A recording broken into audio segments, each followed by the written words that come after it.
दरम्यान मुलीला तिकीट न दिल्यानं संजय पाटील रुसून बसले। आमदार महेश सावंत यांनी संजय दिना पाटलांवरती ही टीका केली आहे। आम्हाला बोलावून तिकीट दिलं हे दाधांत खोटं असल्याचं सावंतांनी म्हटलं। आमदार महेश सावंत यांच्याशी बातचीत केली आमच्या प्रतिनिधी भाग्यश्री प्रधान आचार्य यांनी।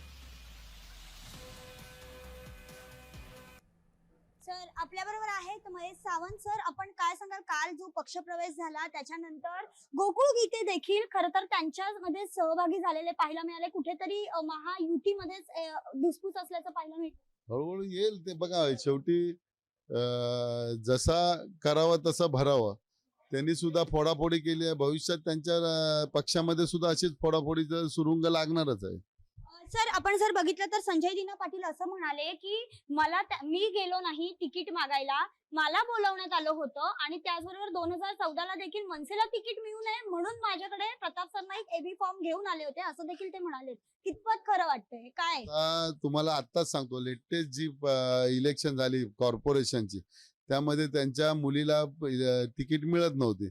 त्यावेळी ते नाराज होऊन घरात बसलेले, राजीनामा देतो मी, माझ्या मुलीला तुम्ही ऍडजस्ट करत नाही, असे नुसतं जिथे खरोखर ज्याचा हक्क होता मनसेची, माझगावकर का मोरजकर, तिला कापून ती तिकीट दिली, राजसाहेबांना म्हणून ती तिकीट दिलेली आहे। कोणावर तरी अन्याय करण्यात हे त्याच वेळी पळत होते ना, म्हणून साहेब म्हणलं जाऊ दे, आपला खासदार आहे, त्याचा मान ठेवा, त्याला एक तिकीट द्या। लास्ट मुमेंटला त्या काजोलला दिली ना, तेव्हा तर ते रोज बंगल्यावरती येत होते मुलीच्या तिकिटीसाठी।